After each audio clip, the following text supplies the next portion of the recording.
नमस्कार, उत्तराखंड का एक खास बुलेटिन देख रहे हैं आप और मैं हूं आपके साथ शिपवन शर्मा। तो चलिए बिना किसी देरी के शुरुआत करेंगे बुलेटिन की।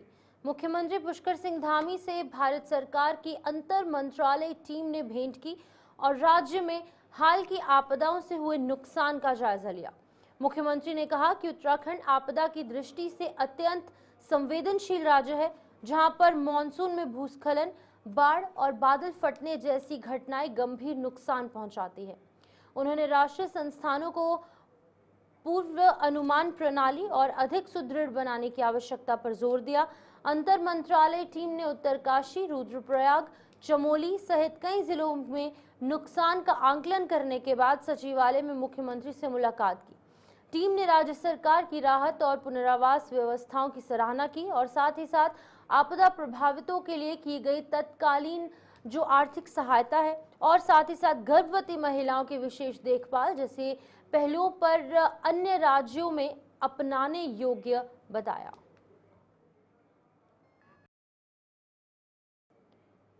प्रधानमंत्री आज एक दिवसीय दौरे पर उत्तराखंड आ रहे हैं। माना जा रहा है कि शाम को 4 बजे के करीब प्रधानमंत्री नरेंद्र मोदी जॉलीग्रांट एयरपोर्ट पहुंचेंगे। उसके बाद वो सीधे आपदाग्रस्त क्षेत्रों का हवाई सर्वेक्षण करेंगे। लगभग 1 घंटे के सर्वेक्षण के बाद 5 बजे वापस जॉलीग्रांट आएंगे और उसके बाद वहां पर अधिकारियों के साथ एक बैठक भी की जाएगी। साथ ही कुछ आपदा पीड़ितों से भी प्रधानमंत्री मुलाकात कर सकते हैं। देर शाम 6 बजे फिर प्रधानमंत्री दिल्ली के लिए निकल जाएंगे। पीएम मोदी के इस दौरे को उत्तराखंड भाजपा भी खास मान रही है और इस विषय पर बातचीत करते हुए सूबे के मुख्यमंत्री पुष्कर सिंह धामी ने कहा कि प्रधानमंत्री का उत्तराखंड से एक विशेष लगाव रहा है। साथ ही आज पीएम मोदी उत्तराखंड पहुंचेंगे और आपदा पीड़ित लोगों से मुलाकात करेंगे। प्रधानमंत्री आपदा से प्रभावित इलाकों में जाएंगे और ऐसे में पीएम मोदी का उत्तराखंड दौरा आपदा प्रबंधन के क्षेत्र में मददगार साबित होगा। उत्तराखंड में आपदा जब भी आई है तो पीएम मोदी पूरा सहयोग उत्तराखंड की जनता के साथ करते हैं। देखिए वो भारत सरकार के स्तर पर आदरणीय प्रधानमंत्री जी का, आदरणीय गृह मंत्री जी का मैं बहुत धन्यवाद करता हूं उत्तराखंड की जनता की तरफ से कि जब भी हमारे यहाँ पर कोई भी ऐसी आपदा आई है उन्होंने हमेशा बढ़ चढ़ कर हमारे राज्य का सहयोग भी किया है, हमको सहायता भी की है, हर प्रकार से हमारा मनोबल भी बढ़ाया है। और आदरणीय प्रधानमंत्री जी का आपदाग्रस्त क्षेत्रों का दौरा है और हम सब उसकी तैयारी कर रहे हैं। आदरणीय प्रधानमंत्री जी आएंगे, निश्चित रूप से जो हमारे राज्य का ऐसा प्रत्येक जनपद इस आपदा में प्रभावित हुआ है सभी का मनोबल भी बढ़ेगा। और निश्चित रूप से केंद्र की टीम भी पहले ही आ गई है, वो टीम यहाँ का पूरा सर्वे कर रही है आकलन करके। हमको जैसे जोशीमठ में अन्य आपदाओं में भारत सरकार की तरफ से सहयोग मिला है, इसमें भी निश्चित रूप से। शिक्षा मंत्री धन सिंह रावत ने कहा कि प्रधानमंत्री नरेंद्र मोदी का उत्तराखंड से एक विशेष लगाव रहा है। इसी कड़ी में पीएम मोदी आज उत्तराखंड पहुंचेंगे और आपदा पीड़ित लोगों से मुलाकात करेंगे। कल वो आपदा से प्रभावित क्षेत्रों का दौरा करेंगे। मंत्री धन सिंह रावत ने कहा कि पीएम मोदी का ये दौरा आपदा प्रबंधन और राहत कार्यों में राज्य के लिए बेहद मददगार साबित होगा। उन्होंने कहा कि जब भी उत्तराखंड किसी भी आपदा से जूझता है, पीएम मोदी स्वयं आगे आकर राज्य की जनता का पूरा सहयोग करते हैं। देखिए, हम प्रधानमंत्री जी का बहुत बहुत धन्यवाद देना चाहते हैं कि प्रधानमंत्री जी हमेशा उत्तराखंड के हित में सोचते हैं। जब जब उत्तराखंड में आपदा आती है तो प्रधानमंत्री जी का पूरा सहयोग हमारे उत्तराखंड के जो 1.5 करोड़ यहाँ की जनसंख्या उसके साथ रहती है। और मैं कह सकता दौरा करने जा रहे हैं, वो जितने हमारे यहाँ के लोग आपदा क्षेत्र के लोग हैं उनसे संवाद भी करने जा रहे हैं। और निश्चित रूप से यहाँ उत्तराखंड का जो है चौमुखी विकास के लिए हमारे प्रधानमंत्री जी निश्चित रूप से यहाँ जो भी आपदा आ रखी है उसमें एग्रीकल्चरल मिनिस्टर गणेश जोशी ने भारत रत्न पंडित गोविंद वल्लभ पंत की 138वीं जयंती पर श्रद्धा सुमन अर्पित किए। कृषि विश्वविद्यालय परिसर में प्रतिमा पर माल्यार्पण करने के बाद वो खेड़ा स्थित आशुतोष विद्या मंदिर पहुंचे, जहां पर आयोजित कार्यक्रम में उन्होंने शिरकत की। अपने संबोधन में मंत्री जोशी ने कहा कि पंडित पंत हरित क्रांति के अग्रदूत और सामाजिक न्याय के पुरोधा रहे हैं। उन्होंने कुली, बेगार और जमींदारी प्रथा के खिलाफ निर्णायक संघर्ष किया और राष्ट्र को नई दिशा दी। मंत्री ने कहा कि भारत के खाद्यान्न उत्पाद में आत्मनिर्भर बनने का श्रेय भी पंडित पंत की दूरदृष्टि को जाता है। हरित क्रांति के जनक और पंतनगर विश्वविद्यालय के संस्थापक आदरणीय पंत जी की 138वीं जयंती है। इस अवसर पर उस महान नायक को नमन करते हैं, जिसमें विश्वविद्यालय की स्थापना हुई। एशिया में ये पहला कृषि का विश्वविद्यालय था और यहाँ से निकले हुए छात्र बड़े बड़े स्थानों पर पहुंचे हैं।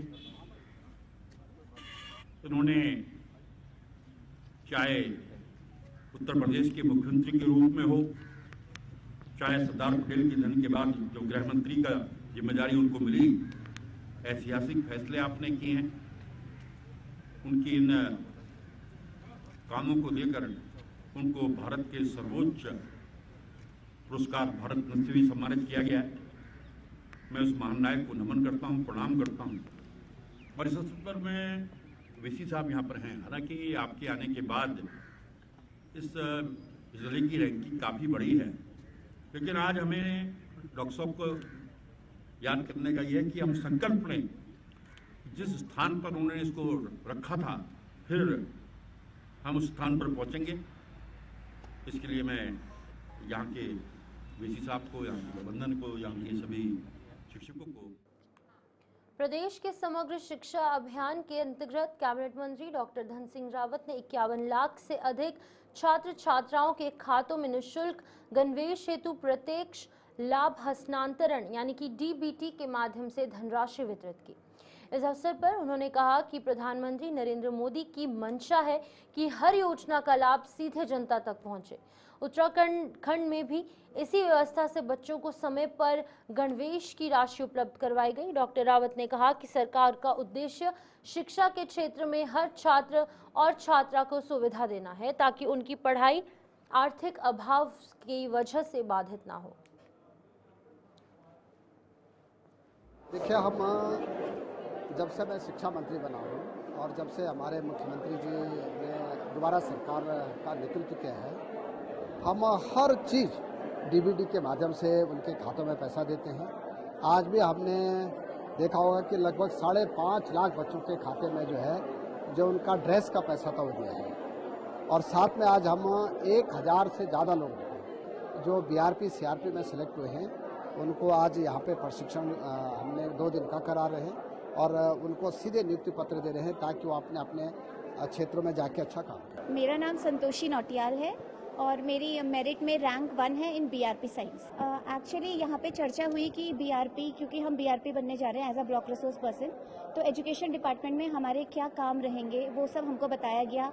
और उसके अलावा हमें बहुत सारी चीज़ें बताई गई कि किस तरीके से हमारा बिहेवियर होना चाहिए और हमको क्या करना चाहिए और क्या नहीं करना चाहिए, इसकी जानकारी हमें यहाँ पर।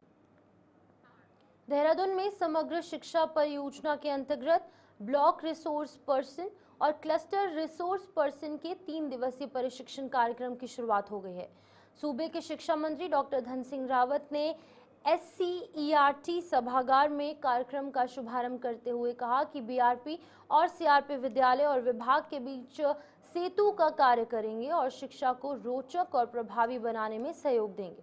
उन्होंने बताया कि लंबे प्रयासों के बाद मेरिट के आधार पर 955 पदों पर भर्ती की गई है। प्रशिक्षण में चयनित अभ्यर्थियों को शिक्षा व्यवस्था में सुधार हेतु आवश्यक दिशा निर्देश भी दिए जा रहे हैं। कैबिनेट मंत्री और जनपद प्रभारी गणेश जोशी रुद्रपुर कलेक्टरेट पहुंचे, जहां उन्होंने APJ सभागार में विभिन्न विभागों के अधिकारियों के साथ समीक्षा बैठक की। बैठक से पहले उन्होंने पंडित गोविंद वल्लभ पंत की जयंती पर उनके चित्र पर पुष्पांजलि अर्पित कर श्रद्धांजलि दी। मंत्री जोशी ने लोक निर्माण विभाग को ROB काशीपुर सहित क्षतिग्रस्त सड़कों की मरम्मत शीघ्र करने के निर्देश दिए। उन्होंने विद्युत विभाग को लटकती तारों को तत्काल ठीक करने, जल जीवन मिशन के कार्यों में तेजी लाने और मनरेगा भुगतान समय पर सुनिश्चित करने पर बल दिया। अनुपस्थित अधिकारियों का वेतन काटने के भी निर्देश जारी किए गए। देखिए, आज क्योंकि पूरे प्रदेश के अंदर बरसात से भारी क्षति हुई है, सड़कें क्षतिग्रस्त हुई हैं और कुछ NHAI के प्रोजेक्ट, कुछ जल जीवन मिशन की योजनाएं, कुछ सीधे सीधे बिजली, पानी और सड़क से आदमी जुड़ा हो और वो काम अधूरे पड़े हैं, काम नहीं हुए। परसों माननीय मुख्यमंत्री इसका भी संज्ञान लिया था और आज मैंने सभी NHAI, PWD, विद्युत, जल निगम, जल संस्थान, हॉर्टिकल्चर, एग्रीकल्चर, जितने विभाग हैं उनको यहाँ पर बुलाया और उनके कार्यों की प्रगति रिपोर्ट मैंने ली है और हमने ये निर्देशित किया है संभवतः 15 तारीख के बाद मानसून समाप्त हो जाए, उसके तुरंत बाद सारी सड़कें दुरुस्त होनी चाहिए। कई जगह से कहते मिले कि राशन कार्ड बनने में दिक्कत आ रही है और वो अधिकारी यहाँ पर टाइम से नहीं आया था, तो मैंने उसका एक दिन का वेतन काटने के लिए कहा है। एक सरकारी बैठक हो, जिले से सूचना जाए और एक अधिकारी वहाँ पर उपस्थित न हो जिसकी ड्यूटी है, ताकि भविष्य में अधिकारी सचेत रहें। और हमने ये सुनिश्चित किया है कि सबसे ज़्यादा दिक्कत यहाँ पर प्राधिकरण से आ रही है। जो कॉलोनियों में लोग कई वर्षों से रह रहे हैं, उनको अवैध बताकर उनको परेशान किया जा रहा है। और हमने ये कहा है कि भविष्य में जो प्राधिकरण की बैठकें हैं, क्योंकि बोर्ड बैठक में तो इंटाइटल नहीं होते, लेकिन एक बैठक विकास कार्यों को लेकर यहाँ के मेयर। राज्यपाल लेफ्टिनेंट जनरल गुरमीत सिंह से बुधवार को राजभवन में पद्मश्री से सम्मानित प्रख्यात लोक गायक प्रीतम भरतवान ने शिष्टाचार भेंट की। इस दौरान राज्यपाल और प्रीतम भरतवान के बीच में उत्तराखंड की लोक धरोहर, पारंपरिक गीत संगीत और इसे नई पीढ़ी तक पहुंचाने के प्रयासों पर विस्तृत चर्चा हुई। राज्यपाल ने कहा कि प्रीतम भरतवान जी ने लोक संगीत और लोक संस्कृति के संरक्षण और संवर्धन में उल्लेखनीय योगदान दिया है। उनका कार्य उत्तराखंड की समृद्ध सांस्कृतिक विरासत को नई ऊंचाइयां दे रहा है और आने वाली पीढ़ियों के लिए प्रेरणा का स्रोत बना हुआ है। वहीं लैंसडाउन में 2 दिवसीय भ्रमण पर पहुंचे सैनिक कल्याण मंत्री गणेश जोशी ने वॉर मेमोरियल पर पुष्प चक्र अर्पित कर शहीदों को श्रद्धांजलि दी। इस अवसर पर उन्होंने गढ़वाल राइफल म्यूजियम का अवलोकन किया और वीर सैनिकों के शौर्य की गाथाओं को नमन किया। मंत्री ने 14वीं गढ़वाल राइफल्स की डेल्टा कंपनी के बैरक और मैस में पहुंचकर जो मेस है जहां पर ये तमाम जो सैनिक है वो खाना ग्रहण करते हैं, वहां पर पहुंचकर जवानों के साथ भोजन भी किया और सैन्य अधिकारियों से बातचीत की। हथियार प्रशिक्षण केंद्र में AK-47 चलाकर सैन्य सेवाओं की यादें ताज़ा की। उन्होंने कहा कि गढ़वाल राइफल्स का गौरवशाली इतिहास रहा है। खटीमा में IG कुमाऊं रिधिम अग्रवाल ने भारत नेपाल सीमा मेला घाट का स्थलीय निरीक्षण कर सुरक्षा व्यवस्था का जायजा लिया। इस दौरान उन्होंने ग्रामीणों, जनप्रतिनिधियों और 57वीं बटालियन SSB के कमांडेंट और जवानों से मुलाकात की और सीमा सुरक्षा की स्थिति की जानकारी ली। पड़ोसी देश नेपाल में चल रहे राजनीतिक अस्थिरता और उपद्रव को देखते हुए उन्होंने सीमावर्ती क्षेत्र के लोगों से संयम और सहयोग की अपील की। हमारे पड़ोसी देश के राज्य का सुरक्षा क्या नाम ठीक नहीं है। बहुत सारी जेल ब्रेक सुनने में आ रही हैं डेली। हम लोगों ने पूरे बॉर्डर को सील करके रख दिया। किसी प्रकार का कोई असामाजिक तत्व या कोई अपराधी हमारे देश की सीमा में एंटर ना करे, उसके लिए हम लोग अपने SSB के जवान प्लस सिस्टर एजेंसी जिसमें फॉरेस्ट या पुलिस है, इनके साथ सारे मिलकर काम कर रहे हैं।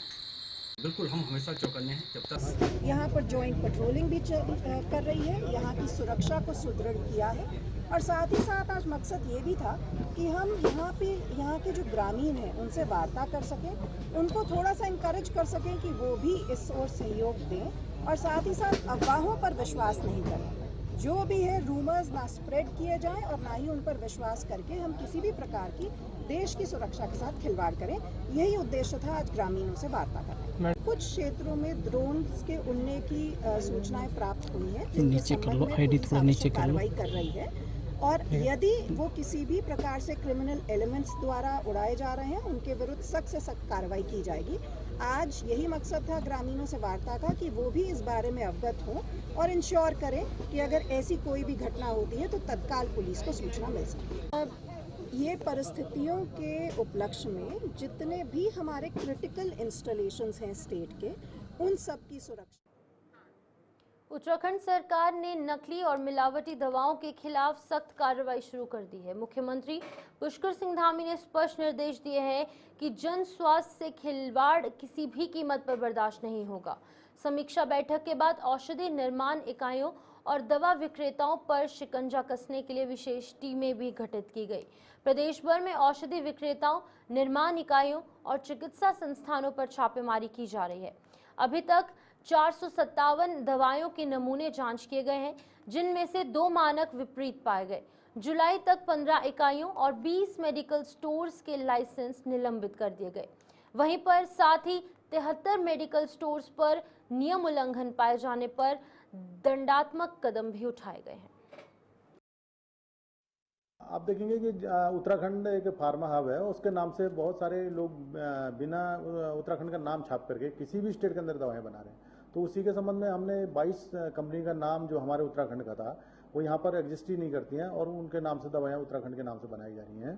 तो हमने अन्य स्टेटों में जाकर यही बात की है कि वो हमें आपके स्टेटों में बन रही है तो आप हमें इन्फॉर्म जरूर करिए और हमारे स्टेट को इस तरह, क्योंकि इससे हमारे स्टेट को एक छवि खराब हो रही है।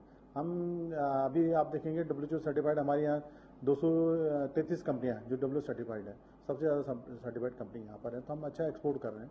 इससे भी थोड़ा लगता है कि इस तरह से छवि खराब करके स्टेट की बदनामी की जा रही है। हमने पिछले विगत 4 महीनों से 433 मेडिकल स्टोर का निरीक्षण किया है, जिनके यहाँ हमने कैमरे, फार्मासिस्ट की व्यवस्था, उनके सेल पर्चे रिकॉर्ड देखे हैं, जिसमें से हमने भारतीय जनता पार्टी राष्ट्रीय सह कोषाध्यक्ष और राज्यसभा सांसद डॉक्टर नरेश बंसल ने नवनिर्वाचित उपराष्ट्रपति CP राधाकृष्णन से शिष्टाचार भेंट की। इस दौरान उन्होंने पुष्पगुच्छ भेंट कर उन्हें नव दायित्व की हार्दिक बधाई दी और शुभकामनाएं पेश की। डॉक्टर बंसल ने कहा कि भारतीय जनता पार्टी ही ऐसा संगठन है जहां एक सामान्य कार्यकर्ता भी अपनी निष्ठा और परिश्रम से शीर्ष पदों तक पहुंच सकता है।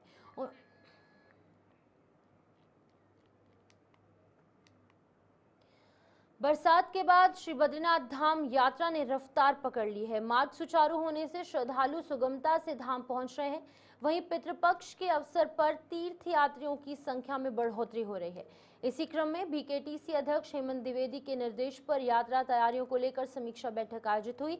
मुख्य कार्य अधिकारी विजय प्रसाद थपलियाल ने मंदिर परिसर, सिंहद्वार, तप्तकुंड और गांधी घाट का निरीक्षण कर व्यवस्थाओं की समीक्षा की। उन्होंने अधिकारियों को दर्शन व्यवस्था, भोग प्रसाद और सुरक्षा के पुख्ता इंतजाम सुनिश्चित करने के निर्देश दिए। वहीं एम्स ऋषिकेश के तत्वावधान में ऋषिकेश कर्णप्रयाग रेल परियोजना से जुड़े कर्मचारियों, श्रमिकों और उनके परिजनों के लिए 2 दिवसीय स्वास्थ्य प्रशिक्षण और उपचार शिविर का आयोजन किया गया। 9 और 10 सितंबर को आयोजित इस शिविर में 150 से अधिक लोगों की स्वास्थ्य जांच की गई। शिविर में मधुमेह, हाइपरटेंशन, डस्ट स्किन इन्फेक्शन समेत कई रोगों के मरीज पाए गए। लालकुआं में वाहन चालकों के उत्पीड़न और शोषण के खिलाफ अब आवाज बुलंद होने जा रही है। लंबे समय से चालकों को मनमाने तरीके से काम करवाने, वेतन न मिलने और दुर्घटना की स्थिति में मालिकों द्वारा जिम्मेदारी से बचने की शिकायतें सामने आ रही थी। इन समस्याओं के समाधान के लिए अब वाहन चालक कल्याण समिति का गठन किया गया है। समिति की पहली बैठक 13 सितंबर यानी कि आज से 2 दिन बाद इमली घाट मैदान में आयोजित होगी। संयोजक हुक्म सिंह कोरंगा और प्रवीण सिंह ने कहा कि यह संगठन चालकों के अधिकारों की रक्षा के लिए निर्णायक कदम होगा।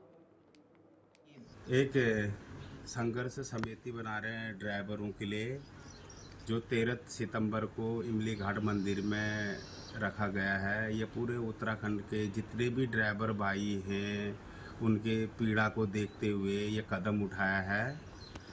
तो मैं ये कहना चाहता हूँ जितने भी ड्राइवर भाई हैं 13 सितंबर को इमली घाट गेट के सामने फील्ड में आके अपनी समस्या रखें। ये सभी समस्या को देखते हुए सभी ड्राइवरों की समस्या को सभी का दर्द देख के मतलब एक कोशिश करने की शुरुआत करी है, मुहिम छेड़ने की शुरुआत करी है। तो हम जो भी हो सकता है जैसे भी हो सकता है तन मन धन से सभी ड्राइवर भाई के बीच खड़े रहेंगे हम ड्राइवरों की। राष्ट्रीय कांग्रेस के नेतृत्व के निर्देश पर काशीपुर में संगठन सर्जन अभियान के तहत जिलाध्यक्ष चयन की विशेष बैठक नवचेतना भवन में आयोजित की गई। इस बैठक सीसी के ऑब्जर्वर और पूर्व कैबिनेट मंत्री राव दान सिंह तथा पीसीसी ऑब्जर्वर खुशाल सिंह अधिकारी, संजीव आर्य और राजेंद्र सिंह बिष्ट ने कार्यकर्ताओं से मुलाकात कर रायशुमारी की। इस दौरान जिलाध्यक्ष पद को लेकर सुझाव मांगे गए। नेताओं ने स्पष्ट किया कि राहुल गांधी की सोच के अनुसार अब थोपे गए नेतृत्व की बजाय जमीनी स्तर पर चुने गए प्रतिनिधियों को जिम्मेदारी सौंपी जाएगी। सर्जन अभियान आदरणीय मल्लिकार्जुन खड़गे और आदरणीय राहुल गांधी जी ने शुभारंभ किया था, जिसकी शुरुआत गुजरात से की, फिर उसके बाद हरियाणा और मध्य प्रदेश, उसके बाद हम अभी 4 प्रदेश लिए हुए हैं जिनमें झारखंड, उत्तराखंड, पंजाब और उड़ीसा। इनकी कार्रवाई जारी है। सभी लोगों के बीच में जिला वाइज जाकर के असेंबली वाइज और ब्लॉक वाइज जाके लोगों से मुलाकात की जा रही है कि पार्टी को मजबूत कैसे किया जा सकता है और उसके अंदर अच्छी तरह से एकजुटता। तो चलिए फिलहाल खबर उत्तराखंड में इतना ही। दीजिए इजाजत और तमाम बड़े अपडेट्स के लिए आप जुड़े रहिए गुलिस्तान न्यूज के साथ। नमस्कार।